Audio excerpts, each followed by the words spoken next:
Olá, bem-vindos à nossa conversa de hoje. Temos aqui uns textos muito interessantes, sabe? Bem densos, que analisam a fundo o Dr. Fausto, de Thomas Mann. E o nosso foco vai ser numa figura, assim, central e super complexa, Adrian Leverkühn, um compositor, né? Fictício, mas cuja genialidade parece amaldiçoada, ligada a um destino meio sombrio. Vamos explorar a música levada a um extremo, teologia, a identidade alemã naquela época de crise e os limites da própria arte. Vamos lá, vamos tentar entender isso melhor. Isso é um ótimo ponto de partida, porque esses fragmentos que a gente está olhando, eles vão muito além de só contar a história do livro, né? São como janelas mesmo, para debates filosóficos, para entender uma revolução na música, para ver o retrato de uma Alemanha bem conturbada cultural e espiritualmente ali no começo do século XX, e claro, para pensar sobre o que é ser um gênio e o preço que se paga por isso. A nossa ideia aqui é conectar esses pontos, entender essa teia que liga o artista, a obra, ao contexto e, claro, essa ideia do pacto faustiano, né? Trocar algo por inspiração. E essa ideia do pacto, ela já aparece logo de cara nos textos, não é? Fala-se de um cansaço na arte, um esgotamento, como se o jeito antigo de fazer as coisas não funcionasse mais. Uma necessidade quase desesperada por algo novo, por romper com tudo. E o Leverkühn parece ser a pessoa que encarna isso, disposto a tudo. A menção a um pacto, a uma venda, até uma compra de genialidade, é forte isso. Sim, e o que eu acho fascinante, talvez a primeira grande provocação aí, é como os textos ligam essa busca pela inovação radical a uma frieza emocional, um isolamento calculado. A genialidade que ele busca não seria um dom, sabe? Seria algo adquirido e talvez ruinoso. O diálogo com a figura do diabo, e aí pode ser real ou psicológico, né? Ele coloca uma condição terrível. Para avançar na arte, para superar essa esterilidade que ele sentia, ele teria que abrir mão do calor humano, do amor, da vida comum. Os textos falam muito desse frio como condição. Isso se reflete até no jeito dele ser, não é? Os textos mencionam que ele não gostava de toque físico, aquele não me toques, um distanciamento que parece ir além da timidez, quase uma defesa, ou talvez uma marca física desse frio que o pacto impôs. Exatamente. O narrador dos textos fica pensando sobre isso, né? Ligando essa reserva a uma espécie de abstinência forçada. Não só física, mas emocional. A ideia que realmente inquieta não é só o pacto, é a sugestão de que a arte realmente nova, nesse momento de crise moderna, talvez precise desse divórcio da empatia. É assustador pensar nisso. O diabo, naquele diálogo-chave que os textos descrevem, não oferece só genialidade. Ele oferece genialidade pelo isolamento, pela perda da capacidade de amar. Então, esse pacto era para conseguir criar algo novo na arte, mas como isso aparece na música dele? Os textos falam bastante sobre a música do Leverkühn. Falam. E é central. A música dele é descrita como a resposta direta para essa crise toda. Os textos mencionam um sistema de composição super complexo, rigoroso, quase matemático, uma organização muito controlada das notas, usando até termos como apóstomos e servos para as relações ali. Embora não usem o termo técnico que a gente conhece hoje, a descrição lembra muito o que virou o dodecafonismo, a técnica serial, sabe? Mas por que criar um sistema tão rígido? Parece contra a ideia de liberdade na arte, né? Aí é que está o ponto crucial que os textos exploram. Esse sistema não é só um exercício intelectual, é uma medida desesperada, entende?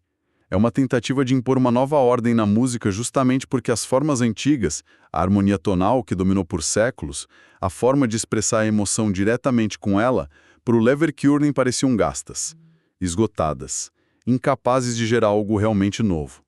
É como tentar inventar uma língua nova porque a antiga não serve mais para o que precisa ser dito. Os textos até mencionam aquela palestra sobre Beethoven e a fuga, sugerindo que Leverkühn queria ir além, talvez até contra o Beethoven. Os textos também colocam isso numa tensão histórica da música, né? Aquela coisa da polifonia versus a harmonia. Exato. Os textos levantam a questão: como fazer polifonia que faça sentido harmonicamente, para os antigos tipo Bach, e o inverso, para os modernos como Leverkusen. Como fazer harmonia que soe como polifonia. A música vira um campo de batalha filosófico. Dá para criar algo genuinamente novo, ou a arte está condenada a repetir, a fazer paródia, a comentar ironicamente o passado? As obras dele que são mencionadas, tipo o oratório Apocalipsis Configuris, parecem ir fundo nessa tensão apocalíptica e inovadora. E fica a dúvida, a música dele é o auge da inteligência ou é sintoma de decadência espiritual, de desumanização? Os textos sugerem que a própria música, assim como o pensamento, passou a precisar de justificação. E essa luta toda do Leverkusen, artística, pessoal, ela não acontece no vácuo, né? Os textos fazem questão de colocar ele num contexto alemão muito específico. Mencionam lugares, Kaiserascher, Munique, a isolada Pfeffering. Sem dúvida. A tragédia pessoal dele é de propósito colocada dentro de uma crise cultural e espiritual maior da Alemanha antes da Primeira Guerra e no entre-guerras. Os textos pintam um quadro bem vivo disso. Figuras como o Dr. Kumpf, por exemplo. Ele não é só um personagem qualquer. Ele representa uma corrente bem real da época, um luteranismo exagerado, nacionalista, com aquela retórica bombástica, anti-intelectual, falando na boa língua teutônica, como dizem os textos. Eu lembro da descrição dele nas palestras. Quase uma caricatura, mas ao mesmo tempo assustadora. Atacando o leviano latino, jogando pão no canto da sala como se fosse exorcismo. Isso. Esses detalhes são muito significativos. Mostram um fervor nacionalista, anti-iluminista, que estava ganhando força. Da mesma forma, aquele círculo intelectual do Creduís, que os textos mencionam, com interesse pelo primitivo, pelo mito, pelo irracional, pela arte oriental, também reflete uma virada intelectual da época. Um afastamento da razão clássica que, olhando para trás, parece anunciar coisas sombrias. E tem também aquela discussão um pouco mais abstrata sobre esfera política e econômica que aparece numa dessas reuniões, né? Sim, um personagem que os textos identificam talvez como Meteius Institoris, critica a ideia de tirar uma ordem social justa só da razão e da utilidade econômica. Ele defende a autonomia do político, ligado ao Estado, à honra, à dignidade, como algo diferente que não se reduz à lógica do mercado. Isso se encaixa no clima geral de debate sobre valores alemães contra um liberalismo ou racionalismo vistos como estrangeiros, superficiais. É mais uma peça nesse quebra-cabeça da atmosfera de crise intelectual, espiritual, de nacionalismo crescendo e a sensação de um destino alemão pairando sobre tudo. A Primeira Guerra é um marco temporal explícito nos textos. Essa ligação entre a crise pessoal do artista e a crise da nação é muito forte mesmo. E quem guia a gente por essa história toda é uma figura interessante também, o narrador. Com certeza. O narrador, que no livro completo a gente sabe que é o Sereno Zeitblum, mas que aqui nos trechos é esse amigo humanista do Leverkusen, ele é fundamental. Ele traz um contraste. É um humanista clássico, talvez um pouco pedante, que admira a genialidade do amigo, mas ao mesmo tempo se horroriza com o caminho que ele segue, com as forças que parecem devorá-lo. O próprio ato de narrar, como ele descreve, é difícil para ele. Quase uma penitência, uma tentativa de entender e registrar a catástrofe, mesmo sentindo que a linguagem não dá conta de capturar a essência do Leverkusen e da música inumana dele. Ele parece até sobrecarregado com a tarefa, né? Fala da necessidade do testemunho do leitor, diz que não é uma biografia comum. Exato. Ele se coloca como testemunho ocular e enfatiza a importância moral de registrar essa história, mesmo sem entender tudo. E essa perspectiva humanista dele, preocupada com moralidade, com clareza, com a saúde espiritual, cria um contraponto o tempo todo com a frieza, a ambiguidade, a transgressão radical do Leverkusen. É pelos olhos dele que a gente vê o contraste entre a genialidade isolada do Adrian e o mundo social em volta. E é por ele também que a gente conhece outros personagens que fazem parte desse mundo, certo?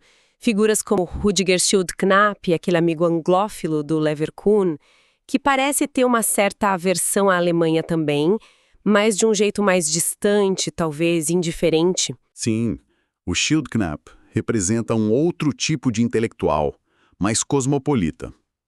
E tem as interações sociais também, né?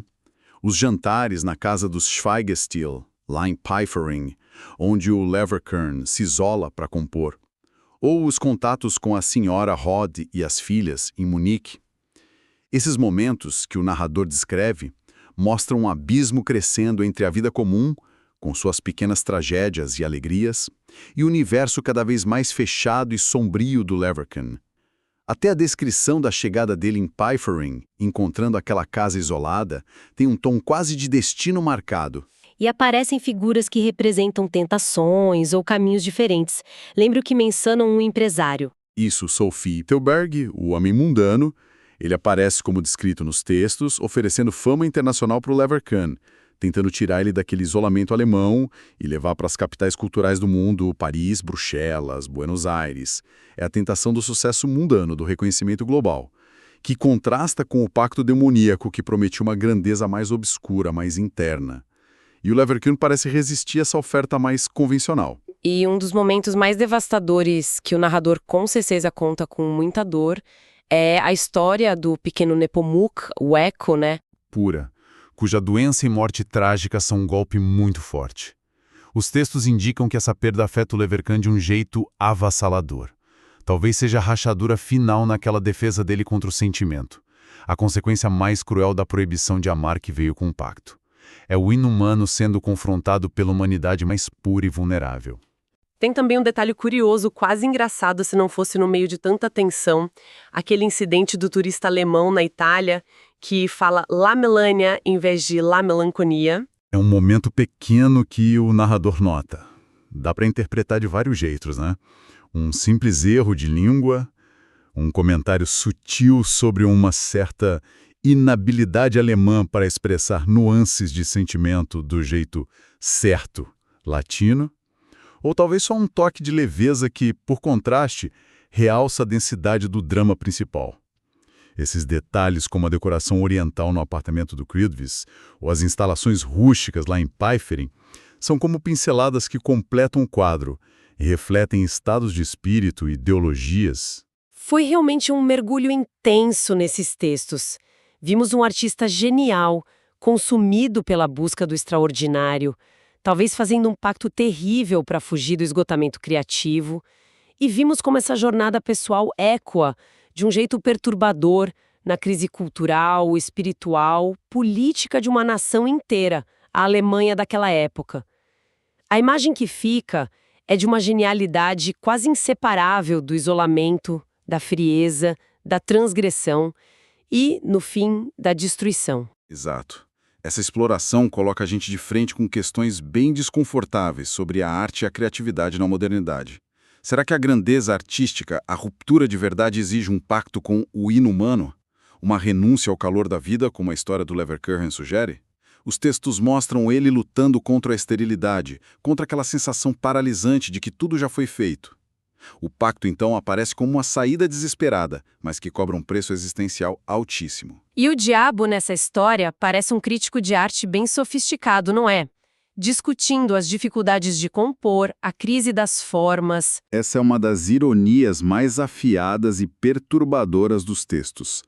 A figura do diabo não é só um tentador moral qualquer, é um conhecedor profundo da arte que articula a própria crise que o Leverkühn sente tão forte. Ele oferece a solução ao Durchbruch, a ruptura, a nova ordem musical, mas em condições infernais. Isso reforça a ideia de que a crise artística e a crise espiritual estão totalmente ligadas na visão de Mann.